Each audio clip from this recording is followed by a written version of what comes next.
Welcome back to the Nullify Tech channel on YouTube, where Michelle and I have got the TNT takes for you on The Amazing Race 35, Episode 5 recap here on the channel. I'm your host, Chris. Michelle, how are you doing? I'm good. Busy week, of course, but I mean, everyone has a busy week, but teachers Yeah. last few weeks of term, last term is just manic for most teachers. So yeah.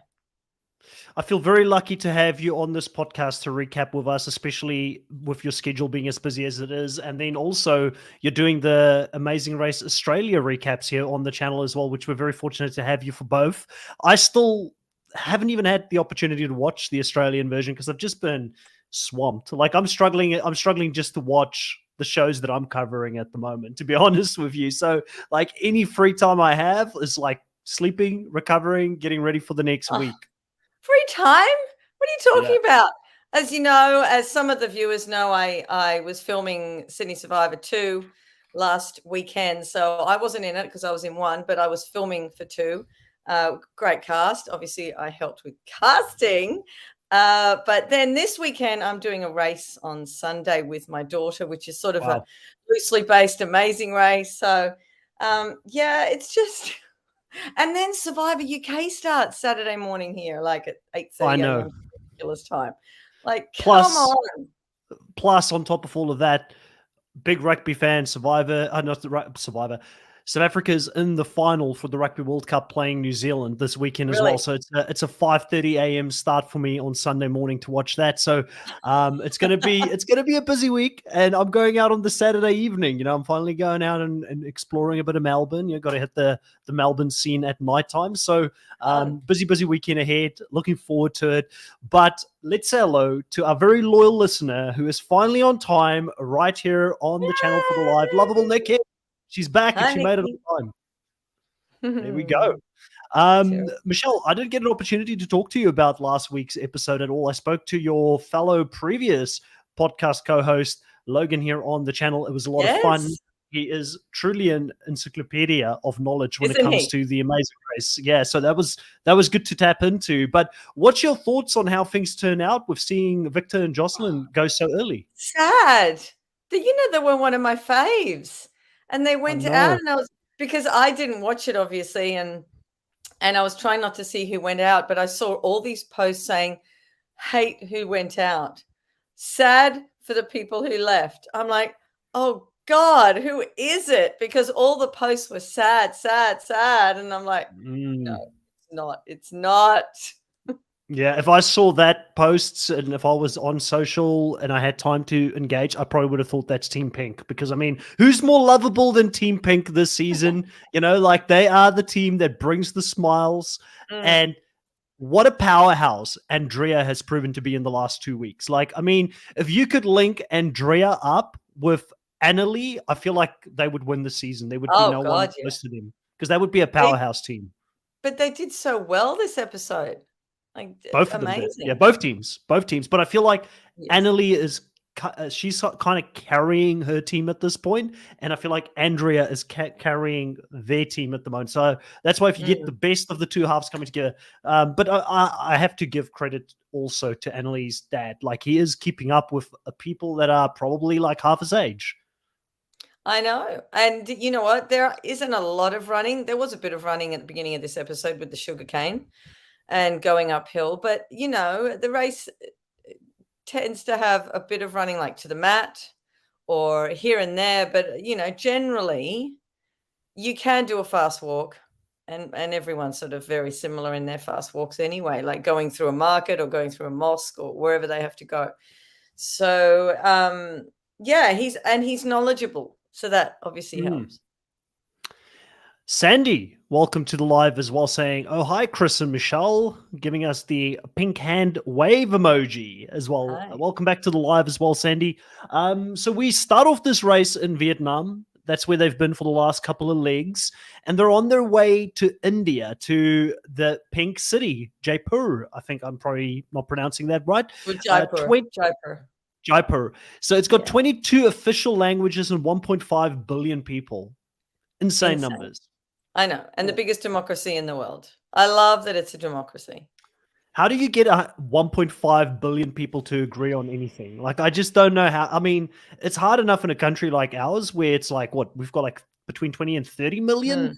1.5 billion people. Can you imagine having to like be in charge of the electorate when they vote? You know what? Generally, I know quite a few Indians and Sri Lankans, and they're just beautiful, genuine people. Hmm. Obviously, you can get, the scammers that come from India, obviously, but they're just so lovely, kind, genuine people.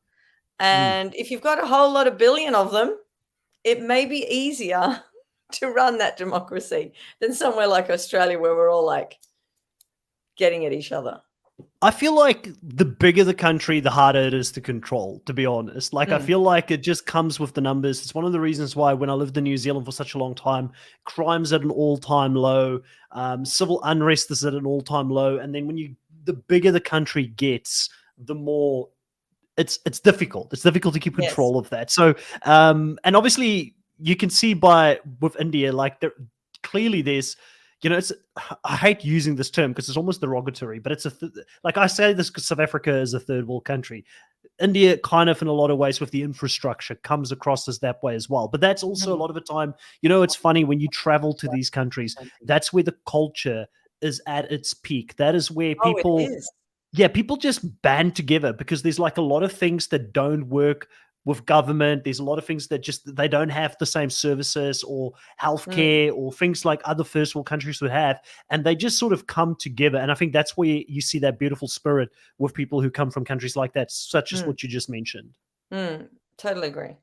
Totally Yeah, agree. so what a beautiful place for them to go to. This whole episode, I love what I love about India personally is the culture, all of the different colors, the art, things like that. It just stands out. It is unique to India. Like Well, when you I've go been into very this. excited this year because Amazing Race Australia has just been to India. It started in India.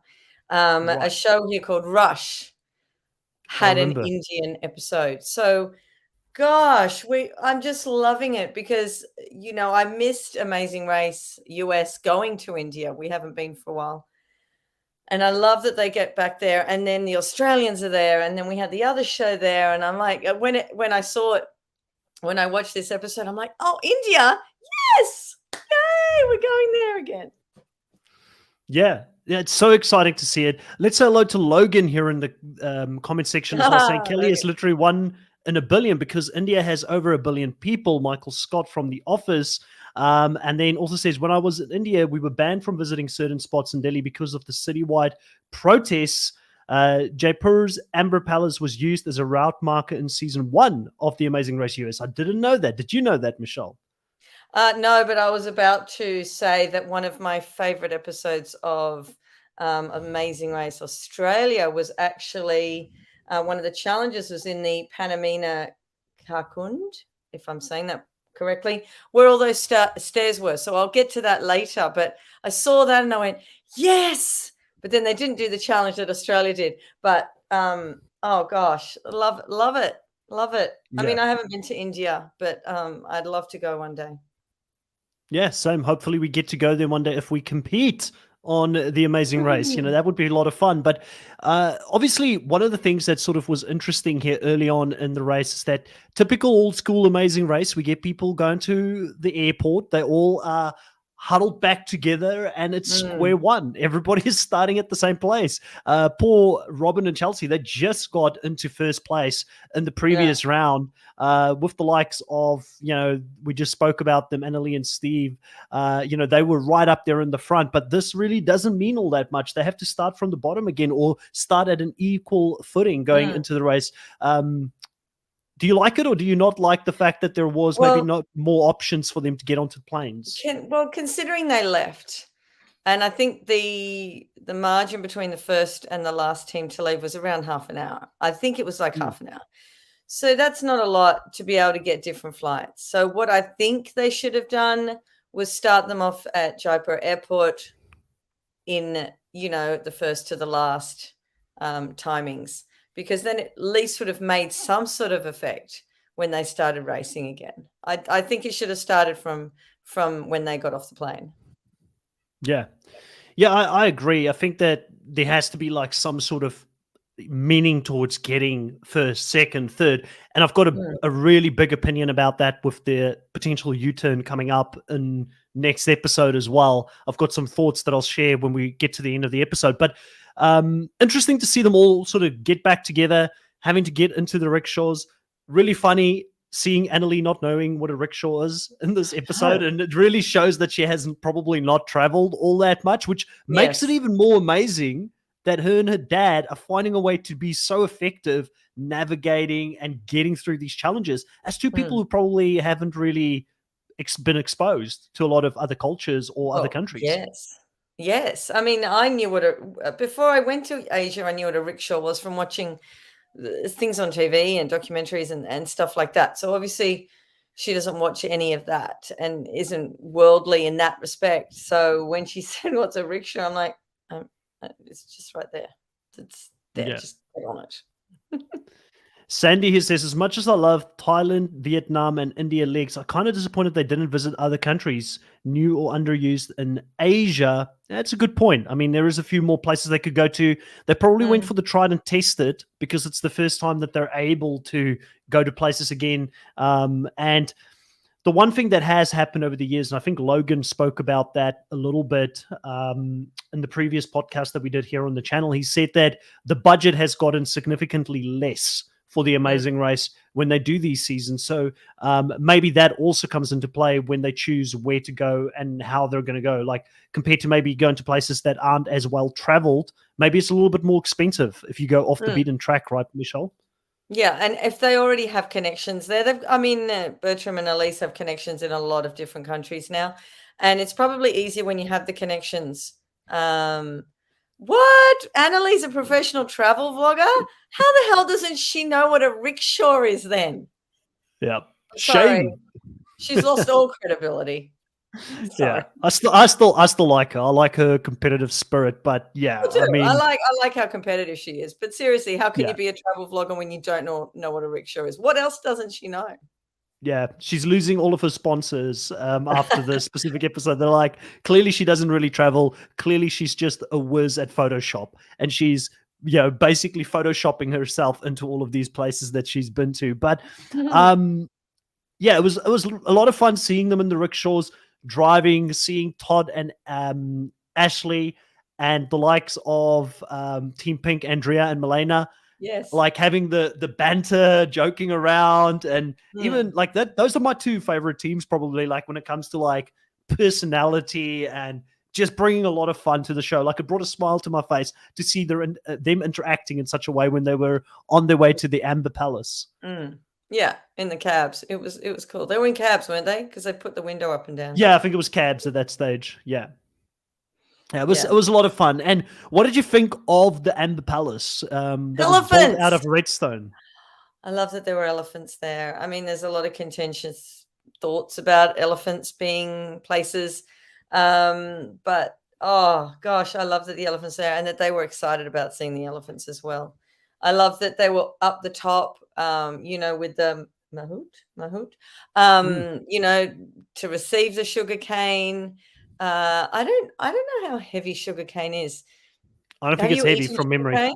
I I have, have. but So you get a lot of sugarcane in South Africa around the eastern part of the country where Durban is within KwaZulu Natal. mm, So because of that, I've got experience with having eaten sugarcane. It's not heavy at all. it's So, not. but I Okay, mean, I can't but I remember. guess there was a Ate few. it as It a was a whole child. bundle. It was a whole bundle together, so it would have weighed a little bit, I guess. Mm. But yeah, I Yeah, think I going can't up believe that. my mother just gave me some sugar cane. I was literally gnawing at sugar and eating it. I love my parents. They just gave Yeah. me anything. Yeah, chaos, absolute Yeah, chaos. If you give your kids sugar like that, yeah. probably because it kept you busy. Like these days, you Uh-huh. can give them technology. That back then it was like have some sugar and go play outside. God, it you took know? us forever to get through the little bit of sugar cane. I don't know. I think I've had about that much, but it was like, Gnawing through it. I loved the Amber Palace. I love how like it was massive. That scene with mhm, them driving up to the Amber Palace and you see it up on the hill was pretty awesome. Seeing it through the TV, I can imagine just being there. It would have been breathtaking to see this architecture that you just would have taken so long for them to build and to put it together. It's one of those almost like a hidden wonder. When you go up to it, it looked really impressive, and it was a really big building because they had to run up, like you said, up on this hill, which a lot of people struggled. Annalie was pushing her dad up that hill, man. She was like, "You got to stay with me. Come, we're pushing these teams ahead of us." That's where the competitive spirit came up, and I'm like, I'm constantly feeling like he's going to faint in these episodes because he's constantly sweating and like trying to keep up with her. But that's okay. There's some, even if you're older, it doesn't mean you're going to faint or drop dead. Some people, even though they sweat and, it's hard, as Aussies say, hard yakka, to do certain things. I think he's quite capable. I think it's just hard. Yeah. Let's have a look here. Logan says it's a really good thing they didn't make teams ride the elephants this time around. Oh, yes. Bertram and Elise have finally caught up that elephants aren't it's not a super ethical practice. Then also said apparently elephants really stresses out even when touched by humans. Most places in Southeast Asia ban even hands on elephants. Washing now, I had no idea myself until a few years ago. And yeah, I've been in the position where I've been up front with an elephant in South Africa, where I've been able to touch and all of those kind of things. But it's also before a lot of sort of the awareness came out there that it's not always a good thing. I mean, it's a wild animal, and I don't think we're supposed to be in a situation where we're riding them or we're that close to them. So it's not great, but it's still beautiful to see, and it's like that's where you've got it's almost like bittersweet when you see elephants on our screen on The Amazing Race now, and it's a big part. This is the thing that people don't understand. It's also a big part of the Indian culture, right? So for them, it's like they don't look at it through the same lens as us in the Western world. Oh yeah, definitely. I mean, it's very cultural with anything in any country that is featured on the race. The Australian episode this week. There was a post in the American fan group that was having a go at the way that fish is displayed in Asia. I'm trying to think, were they in Cambodia still or had they moved on? And, they display it out in the open. Sometimes the fish is still alive. It's immersed in a little bit of water. And she was basically saying, I don't want to see a fish die before my eyes. And then all these people were going back to her saying, well, you've got to realize these are different cultures. Things are different in different places around the world. You have to accept that. And it's not as though they're trying to be uncaring about what they're selling or, trying to make a living out of. But she was just taken down by these people who are obviously travelers and understand about the world. And she just, she had a hard time. There's a high element of people that feel like morally they've been successful or have done something of significance when they voice their concerns online, and they're like, by me voicing this now, I feel good. I've had my say that this is very unethical that is happening over here, and I just want to get that off my chest because now I'm a good person for doing that. And that's sometimes something that I also find strange, and sometimes it backfires. Sometimes it can backfire, and it's like you said, it's culturally very different. Like I know even in South Africa, there's like if you were to go there and you're not used to the African culture, you're going to be in for a culture shock because a lot of things that the Western culture wouldn't agree with happens there on a daily basis. So the fact that elephants, maybe are scared or petrified in that moment, who knows if that's a true statement? How you handle the elephant. As long as, because that's, I think, where the big problem has come in, that a lot of people who are like handlers of the elephants, they mistreat them to make them obedient. And that's not good, right? That's definitely not good. I don't condone that. The one that I know, the safari that I went to in South Africa, they were very big on ethically handling the elephants and not mistreating them and things like that. So they were guaranteeing people that they were doing that. So, but in any case, always a touchy subject, but, beautiful to see they do go in here and they have got to do a roadblock, which is basically performing a dance with pots on their head. And Yes. this again, like I didn't realize how similar this is to Africa, where you see, African ladies with big buckets on their head of Mm, water or balancing things on their head, like we've seen it before in the race as well. Obviously, as well, mm. I grew up seeing it. But it's kind of, if you've got that skill set, it's probably going to come in pretty handy. But I tell you what, I would have been really Who's got a skill set at balancing stuff on their head? no one, unless you in India or Africa. You don't have that skill Actually, set. You're no, not born with it. my dad could dance with a scotch, a full scotch, tumbler of scotch on his head. He used to do it really at the end of the night, but he wouldn't spill the scotch. So I think he'd be great at that challenge. I can't Yeah, believe the girls were holding 6 pots, but the really good ones could hold 9, and they were only insane. told to hold 3. Absolutely insane. Like I would have, the problem is the way that the clue read. It was something about balance, and if I saw that, Yeah, I would who's have been, feeling balanced?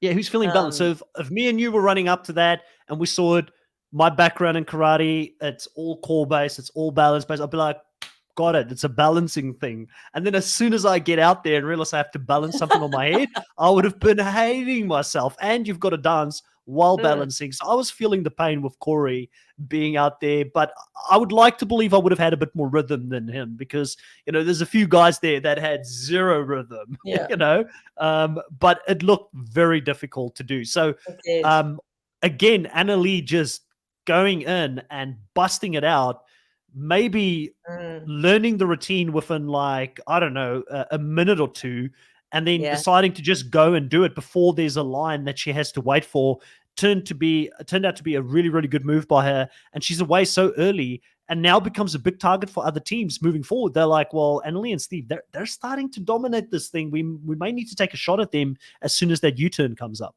Mm, exactly. Just I was thinking maybe they will be targeted next episode. It's a secret U-turn, silent U-turn. What was it? What did he call it? Um, Yeah, you, so they're always good ones because you can just get anybody and you won't get the retaliation. yeah. So yeah, can't wait to see who does who. Yeah, yeah, definitely. And while we're talking about the U-turn, we might as well bring it up now. I had to think about it. I'm glad the U-turn is back, but I don't like the fact that we can vote for anyone to be U-turned because it heavily leans towards the teams that are not doing good, targeting a team that is very good at the game. Like in this case, Steve and Annalie might be that team because they're very consistent. I don't necessarily like it. I like the U-turn where you've got a race to a point, and that if you're ahead of people, they can't U-turn you. That to Who's me to say seems it's more not one fair. of those? Well, it sounded like they were going to do a vote. They were going to No, just do a yeah. vote on who's the Oh, two. vote. Oh, no. Yeah, I thought it meant that you just put the picture on the board and I then, hope so. oh, no. Okay. It's like that one from a Because few seasons ago. if it's that, if it's the one Mm, from a few seasons ago, I would it's not that be very one. happy. Yeah, if Did they start the anybody next leg. catch anybody in the viewing lounge catch exactly which one it was? I thought it was you don't have to put your picture up on the board, as in you If it's just put them that, I'm on the board. I'm happy because that means that there is a way for you as a good team to prevent getting U-turned, Mm, which I feel like is more fair. But if it's like yes. we're all just gonna at the beginning of the leg come together and vote in secret for who Yeah, needs to be U-turned at the I don't board, like I that. wouldn't No. like that. Yeah. So I hope I'm wrong. I hope I'm like freaking out over nothing, and it's not going to be the case. Hopefully. Um, Logan says here, Andrea is Ghana American, Ghanaian American. I don't know what the demonym for the people from Ghana is. She finished that roadblock rather quickly. Funny when she was doing it, I was wondering like because again, it's like it takes me back to my childhood seeing Mm, African women doing it, and I was like, I wonder, even though I don't know if she actually grew up in Ghana. But I wonder yes. if there is a thing where it's in the DNA because of many generations of doing it, and maybe it helped her a little bit. That's what I wondered as well. I Yeah. did. So it's a must vote U-turn. Labaisa Renai says, no wonder they didn't have an elephant task in Thailand. The Amazing Race Israel, they had what's that? Must vote U-turn, where the U-turn team got to have the sole Oh, I like decision that. over who the second team is U-turn. That would be good. I like Yeah. that one. Who would Annalie and Steve U-turn if they were U-turned at this stage in the game? Who do you think they're throwing a They're all grenade over at? the shop. They're all over the shop. I think it's Robin and Chelsea. I think that's where they're going because there was that Really? moment between Robin and Chelsea where I can't remember who it was. I think it was Chelsea who was out there just before the previous pit stop. They had that challenge where they had to like match the tiles, Yes. and there was She that didn't like interaction that she between didn't them. help. Yes. Yeah. Yeah, you could be right. Logan also said, Full said it's completely anonymous. The Amazing Race Australia 2. They even showed the must vote U-turn board in the next time on segment. So it sounds like there's a board. So hopefully it means that if someone races past it, they're okay. Sandy says they should have done the open vote like the one in season 31. That can create drama. I agree. Logan says, Full said it is at the pit stop for Yes. Steve and Anna Lee, that it was anonymous. Yep, Anonymous, we know it's yeah. anonymous. Yep. Yeah, so an interesting challenge here. Outside of that, I guess the team that struggled the most at the end of the day was Rob and Corey. Corey really did not have Oh a my good time gosh. here. He was struggling. And Yeah. a bit of talk about his dad staying positive, his experience of being a coach, understanding that getting frustrated at his teammate or the person that's with him is not going to help, which is good. Yeah. Was there anything else that sort of stood out for you with this specific challenge? No, I was just saying when Rob and Corey were last, I'm like, no, they're not allowed to go yet. They're not allowed to go yet. And gosh, they really Nervous. picked themselves up. Yeah, very, very nervous. But as they leave there, they're on their way to a 16th century architectural marvel. And I think this is the one you wanted to talk about that came up as well in the Amazing Race Australia. Australia 2. Oh my God, I saw it and I was so excited. And then they didn't use it how Australia 2 used it. So what they had to do in Australia 2, they had to figure out a path from the top of the step well, walking. They had to do 41 steps down, 10 steps up to find this guru. And if they didn't do it correctly and they got to the guru and the guru figured out they didn't do the 41 and the 10, he would just say, go back. In that tone. Yeah. A few of them were like, because you just go back. Like, not just go, it was intense. And he was just yelling at them. And yeah, it was like a mathematical feat to get, you saw the stairs to get down 41, up 10 to get to him. And he was about, I think he was about 2/3 down. I think Logan, you could tell me, down one of the walls. So they really had to make sure they got it correct to get to him. And I think there was a very clear path that the guru could see so that he could see that they'd taken the correct way. And yes, it really stumped a lot of teams. So I was thinking, oh yes, they're going to do that. And then no, it was these just teams don't communicate. Like the Amazing, surely they don't communicate with the Amazing Race Australia in regards to challenges. And even if they did, they probably wouldn't want to copy or be seen as copying another season coming into this one. It was way back in 2011. They could have done it, or 2012. So they could have done it. But right. Was there water at the bottom in the Australian one? I think it was on one of the walls about 1/3 of the way up. Right. I mean, Logan can correct me. He probably knows. But that sounds sensible because if it's 41 down and then 10 up, he's not halfway. Anyway, I think. Yeah, it was. I mean, for me, the thing that stood out the most was the water looked clean at the bottom. So like it was such clean, pristine water at the bottom with the ladies walking up and down. This is also the point where we find out that Greg and is it Greg and I forgot his name, Greg and John. They have an alliance with Morgan and Lena because it's they've got the same last name, Franklin's. So the brothers and the sisters working together, the Franklin clan. Yeah. They're bringing the Amazing Race Family Edition back. Yeah, exactly. Basically, here. So they're starting to run up. Little alliances here and there. Yeah, same. But that alliance is so sporadic in their placement. Oh yes. That I don't know if there's any longevity in it. No, I think they'd have to be together to actually facilitate anything, alliance based. But if they're together and they have a fun time, it's good. Yeah, so Logan here says, yeah, there was like a small hallway-esque area where the guru was chilling. He was just sitting on the ground telling everyone to go away. Sounds like a fun job. Sometimes I feel like at work, I just need to be able to say to people, go away. Like today when they were coming at me all the time. And I was like, you know what? I had my day planned out so perfectly, Michelle. I was like, cool. I've got less meetings today. I can get through a lot of work. And then people just started pulling me into meetings that I was not aware of prior to it. I just got pulled into different directions today. Yeah, I know. I was just feeling like saying, go away. I couldn't. You could have had a recording of him. Yeah. So they do get to the detour here, and they've got two choices. One of it's called All Dolled Up. The other one is the Big Picture. We know that the All Dolled Up one is where they have to create some puppets with some arts and crafts being a key component to it. And the Big Picture is an attention to detail where they get these big sort of murals that they've got to look at and then reenact, plus get little details right when they go get the props for the specific mural that they need to sort of put together. Based off the clue, I would have gone Big Picture, to be honest. Like, because I would have been like, I don't know if I want to do the dolls. I don't know if I want to create dolls. Like, I've got no experience playing with dolls.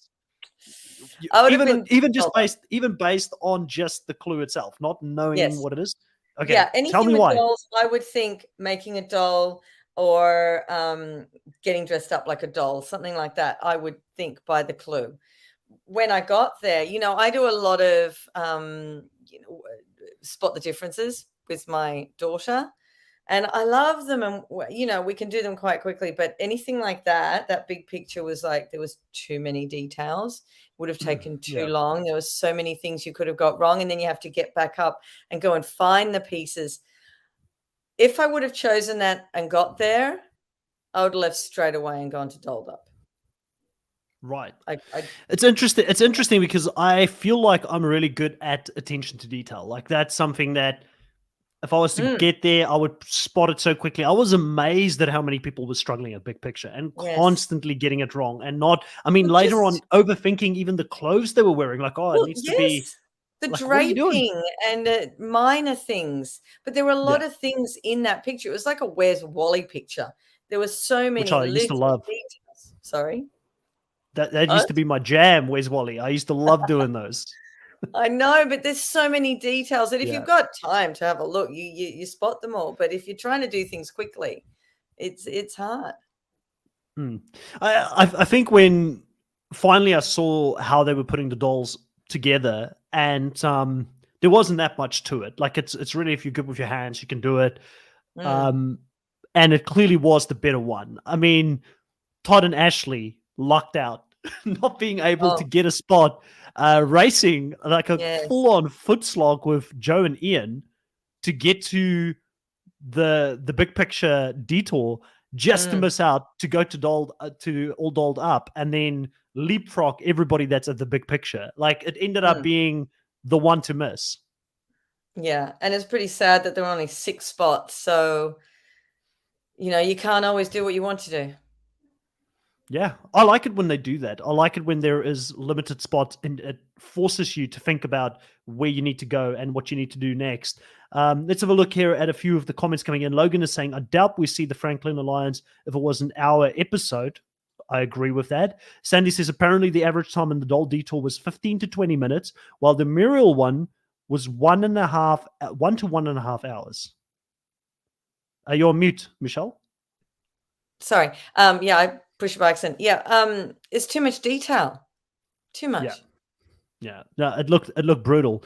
Logan also says one of the very rare times in the Amazing Race years where almost every team chose the significant harder task. It's true. Almost everyone went for that one. And then Sandy says it's wild that Joe and Ian and Todd and Ashley arrived at the detour at the same time, but Todd and Ashley finished at 5th and Joe and Ian got eliminated. That's the difference. But Joe and Ian I feel like Joe and Ian struggled throughout the whole season with attention to detail things and like just missing simple things. Like that was their weakness throughout the season. So I wasn't overly shocked to see them not make it. What was funny for me with Joe and Ian was when they were at the end there with Liam and Jeremy. And Liam and Jeremy just finished it, and they looked at him. It's like, what did you guys do differently? As if someone is going to help them when it's clearly between you and this team for last place, expecting Liam and Jeremy to just give them a freebie there. Like, they were that you could hear the desperation in their voice at that point.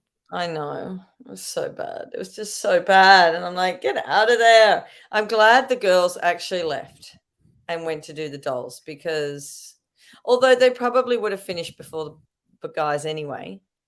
I don't know. They were so bad. Like, they had like 4 things wrong still by the time that they chose to go. Yeah, what's wrong with that team, Michelle? Like, they've got so much potential, but it's not working for them at the moment. And they did one of your cardinal sins. They changed detour, but they changed it 2 hours in. Would you call me changing a detour if I actually walked in, saw the task, and left?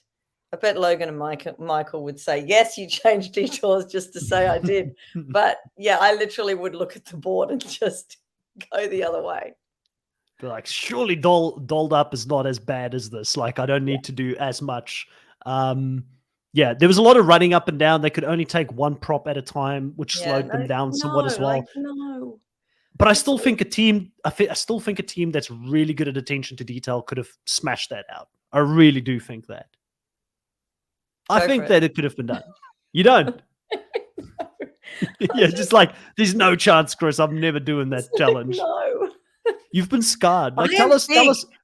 No, but I'm big into attention to detail, like displays in my classroom. Everything has to look even and spaced properly. And if something's like a millimeter down, I can tell. I am so meticulous. But something like that where, your brain's frazzled because you're trying to go fast, you're going to miss things. Were you as shocked as me about Lena nearly stabbing Morgan's eye out in this episode? Jesus, what was that? Did she get cringed. The eyebrow or actually the eye? No, not. I'm pretty sure it wasn't the eye, but it looked very close. Oh my God, so close. I'm like, I couldn't watch. I was like, what did I just watch? I was like squirming when I watched it. I was like, oh. Like, what if that would have stabbed her in the eye? It probably wouldn't have done anything. Except I'm surprised Morgan. I'm surprised. But... I was just surprised Morgan calmed herself down afterwards, and she's like, "Okay, let's move on." Like, I would have lost it if my brother nearly stabbed my eye out. But then she was like, Lena was just like, "Oh, but that's okay. You're fine. You're fine." Oh, like, move back. Then you're too close. And so I was like saying, "Oh God, I'm so sorry. I nearly poked your eye out." Those two are a hot mess sometimes, really. Lovell Nikia says, I was surprised so many chose the mural initially. I think Michelle is with you on that boat. Yep. Igor, my boy, finally, someone that agrees with me. The big picture looked like fun. It was just in the wrong hands. Let's go, Igor. Let's go. I knew you had my back. If there was one person that would come into this live and have my back, it's Igor. Logan said, in the next time on segment, you can see Morgan wearing an eye patch for episode 6. Wow. Jesus. I have to look at it again to see if it actually went in her eye. That's crazy. Imagine, like, yeah. I honestly, it was uncomfortable to watch. It was really looked like it went in her eye. Okay, Logan is trolling us. No, he's trolling us. He's trolling us. Oh. I was just like thinking, no ways. Like, there's no way that I was stabbed, because she would immediately there would have been issues right there in the challenge if that happened. Who else is here? So obviously Todd and Ashley did really well. Ashley had the funny line of saying that, she wished her daughter could see this. Her daughter would have loved it. But she'd much rather buy a doll for her daughter because she doesn't know if she's actually going to be able to put it together as they were going through this challenge. I don't know about you, but I was thinking about my favorite movie, The Sound of Music, with the puppets that come down from the top and they're dancing around on the bottom. And all I could think about was that. And I needed Julie Andrews to just walk on set and start singing. The funniest one for me was when Rob and Corey finally got to doing the puppet show. And even in that, like, Rob was doing stuff, but Corey had like no rhythm, even in the puppet show. It's like he's just holding the puppet there on the music. He's like, there's like zero effort to try and perform. So it's like, any future performance type of roadblocks that they have to do, just don't get Corey to do them, because it's not in him. The dad can't hear and he's still dancing. But Corey's just sitting there and doing nothing. Like, It's just starfishing over there. But Oh, yeah, so that was funny. And then also Steve hit his daughter with the hammer as well because Annalie was getting pretty bossy with her dad there at one point. Do you think it was on purpose? He just tried to get her away from oh, we did not. No, I you don't doubt think that would have happened. Oh my yeah, God. it was funny to see, but overall, very strong performance, obviously from the likes of Stephen Annerly, who does end up finishing first. Though that far ahead, by the time they get to full at the mat, they don't know if they're last or in first place, and they genuinely look Yes. surprised. They're like, "We don't know where we are." Yes. But I don't think I was last though. If they haven't, but they know they were sort of doing well at the beginning when they did see other people. So I don't think they should think that they're last. I think they were just saying that. Trying to be humble in the Yeah. moment. Yeah, it's like surely full. We can't be first, you know. But yeah, it ends up with them getting out of there. We do have a very interesting end of the race though, because Morgan and Yes. Lena, as they're leaving their specific detour, at the back, even while the camera's on, they see the other boys coming out of there, and Joe and Ian is following them with the rickshaw, and then there's like this rickshaw race, you know, that's happening. Yes. It's almost like Ocean's 11 with the car scene, you know, and you see them racing, and you must think at this point the producers were like on the walkie-talkies, and they were like, Yes. it's happening, we've got them, they're right next Yeah. to each other, and they would have freaked out about this because it's the perfect way to end it, because they always bring the suspense for us at the end of each episode, but this time we could physically see them in This each time they other's could actually put both in the same frame, yes. which they could never do. Yeah, and obviously it comes down to Morgan and Lena's rickshaw. You know, he gets overtaken out there because the boys have one daredevil of a rickshaw driver. But Morgan and Lena's one is a little bit smarter. He takes a bit of a shortcut through the back roads as they get into the end, which gives them that little bit of an edge as they're running to the end, with them just edging out the boys at the end here, in ninth place. But a lot of people got there around the same time. We've got Liam and Jeremy, Morgan and Lena, and Joe and Ian all on the mat at the same time.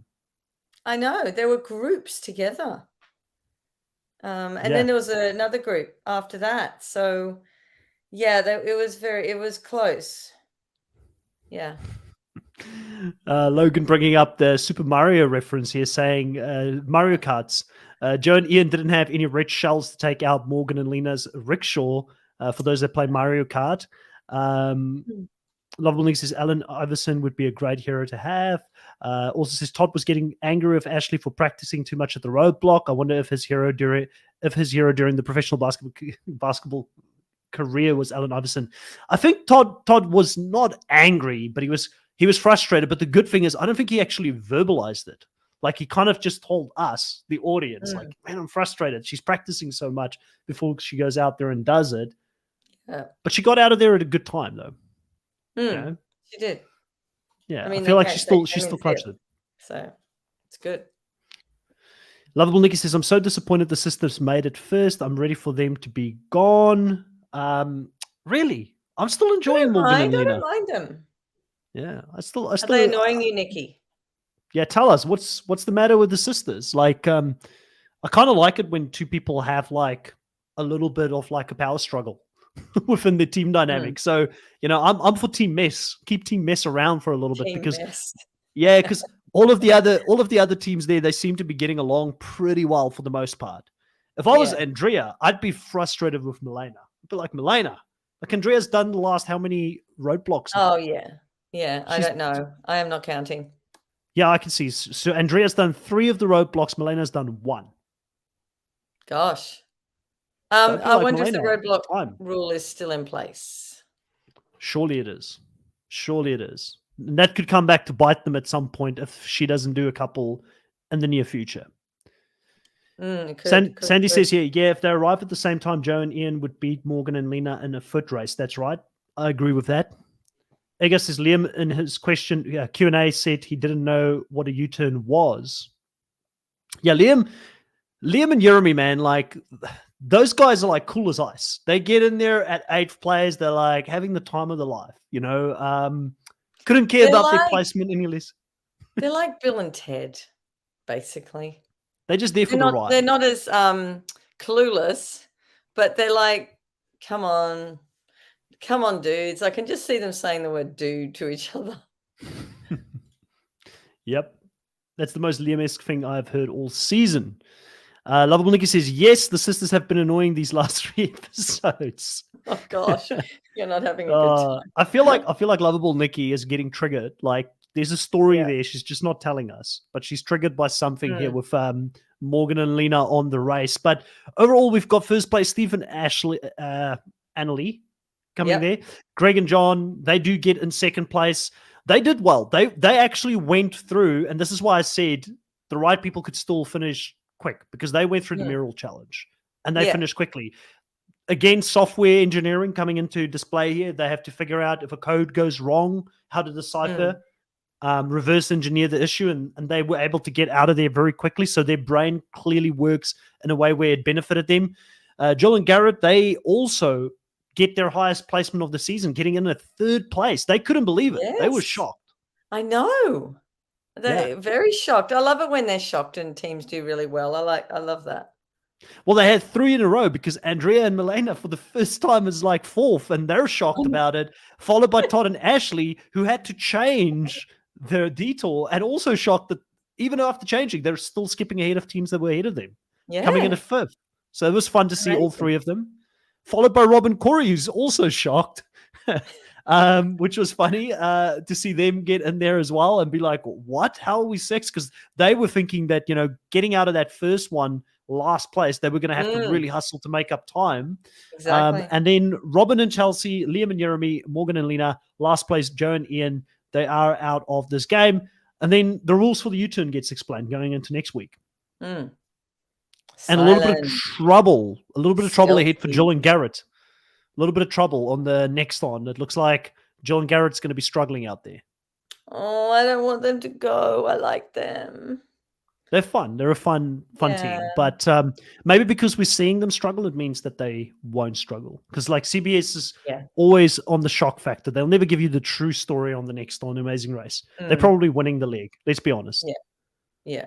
True. Back to Nikki being frustrated by the girls. Nikki, watching this week's Australian Amazing Race, I was frustrated and angry with most of the teams who were doing stupid things. So you know what? You had one team. I had literally 3-4 teams who were driving me crazy and doing stupid things, stupid mistakes. And you've really got to watch it, Chris, when you get a chance. You'll have to binge. I'll have to. It's probably going to be a binge at some stage, I'd say. Logan here says, by the way, Todd and Ashley directly responded to our podcast last week about why only Liam and Jeremy carry 2 mattresses and ditch the mattress at the bottom of the stairs. Todd and Ashley said there was a rule against ditching one of the 2 mattresses at the bottom of the stairs, and it was Todd and Ashley's idea to put the backpacks in the hotel room like Liam and Jeremy did too, which we didn't see on screen. I did notice that Ashley responded to last week's podcast, and hopefully we get again responding to this one. It's always fun when we see a team coming in and telling us how wrong we are, because we're watching an edited show. Even with the hour-long, 90-minute episodes, now you're still going to miss things, right? But we're seeing a lot more of it. Yes, definitely. Yeah. I was a bit sad. I missed the whole pivot thing last week. Pivot. Oh Pivot. I haven't watched your podcast. I need to, because I need to. Logan, did you say pivot? I could imagine Logan saying pivot in the correct tone. God, it's such a good episode, that pivot. Logan did, and then I think there was someone in our live as well. It might have been Andre Lee, who also brought up the pivot reference a few times as well. Igor says, John and Greg gave me PTSD because of my programming lowered my GPA because of a lot of errors. I did programming at high school as well. Always a fun time. But that's really it here for this episode. Even though it's a longer episode, it was pretty straightforward. I think we covered pretty much all of it. I'm excited to come back and talk about episode 6 as it's happening next week. Are we staying? Do you know if we're staying in the same country? I'm assuming there's going to be a second leg in India. There should be, because they're doing like double ups anymore. They usually do 2 in a country, if not 3. Well, during COVID, Yeah. Yeah, I don't think we'll see us moving countries every episode again. It's too expensive. Yeah. Logan says, I'm not a big Friends fan. I'm more of a Seinfeld guy when it comes to the 90s sitcoms because it's more of a writer's show, while Friends is more of an actor's show. True. I watch both. I enjoy both. So yeah. Ega says, Chris only watches the USA because this is a creature of habit like Alex, the winner of Race Across the World. Lol. I don't mind Australia. Like, I would watch it. Honestly, hang at the on. moment, it's just. Have you watched any of Australia races? I watched. Yeah, I have. I watched the season that the Australians went up against the Kiwis. That season, which is the previous version. Yep. And then I watched, I think, Bo Ryan's first season, or maybe a second. I can't remember which one of the two it was. Can you I think it was his first season 2, please? I think it was his first. Yeah, I think it was his first season. Yeah, I will. No, I will definitely go and season. I want you to watch Grant's second season, 2011, Right. 2012. Please. Mhm. It's so good. I will. It's honestly the problem that we have is that we're living in the best era and time for reality TV. There is non-stop content. It's non-stop content, and there's only so much time in a day to get it all. Yeah, it's okay. Between when Survivor finishes and Amazing Race finishes and Australian Survivor starts, you've got at least a month there to get it in. Yeah, I will definitely at some point. Maybe when I fly back to South Africa next time, it's a long flight. I can binge watch the season in the 20 hours I'm in a plane. Yes, definitely. That'll be the way to go. Oh my God, use the time. Yeah. Lovable Nikki says, so fun. See y'all next week. Thanks, Chris and Michelle. Thanks, Lovable Nikki. We'll see you next week. Logan says, Chris saw The Amazing Race Australia 3 and 4. Yeah, could be. I don't know the numbers, to be honest. And then Logan also says Michelle missed out on me telling Chris to watch The Amazing Race. I was like, someone told me to watch it. I thought it was 15 Michelle. 15 minutes, really? Yeah. Come on, Chris. Yeah. Watch so one I'm gonna episode then. Can you just watch one episode between now and next week? I can tell you will not be disappointed just in the first episode. Honestly, if I had the time, I would. Like, it's just an hour. Busy. It's busy. An hour later, one night. An hour later. You can. This is what's called peer pressuring here on the Nullify Take. Totally. I'm getting peer pressured from all angles. One episode will make you want to watch more. I can guarantee you. Yeah, Michelle, I've got because you'll just look at it and go. I've got commitment phobia, and you're like bringing that out of me right now to commit to watching one episode before the next live. But we'll see what we can do. Let me put it there. Like I don't think it's going to happen because this weekend especially is going to be super busy. I'll be at you again next Friday. But you can be at me again next Friday. She's gonna wear me down eventually. Lovable Nikki. I'll tell you what. I'll watch Lovable Nikki. I'll watch one episode from now until Friday if you watch that episode as well. What do you say? Ooh. Because I know Lovable Nikki's never watched Australian. She's never watched Australian Amazing Race. So if I can get the episode to you, Lovable Nikki, and you're willing to watch it before next weekend, I'll watch the episode with you. I'll send you the link in 5 minutes. How about that? Let's see what Lovable. It's on Lovable Nikki now. It's not on me. It's oh, really? I've taken all the pressure is now on Lovable Nikki. We won't stop the live until she tells us if I'm watching an episode before next Friday. This is how we roll here, Michelle. We share the pressure on the Nullify Take channel.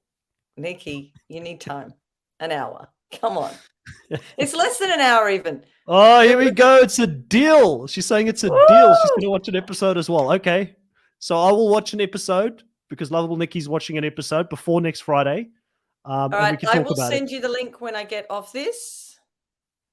All right. And I'll share it with Nikki as well.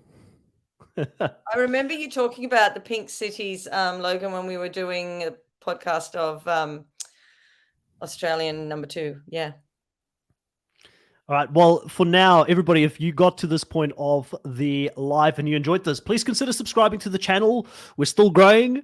The more people who subscribe, the more our content is going to get pushed out there as well. We really appreciate the support. Please put a like on this.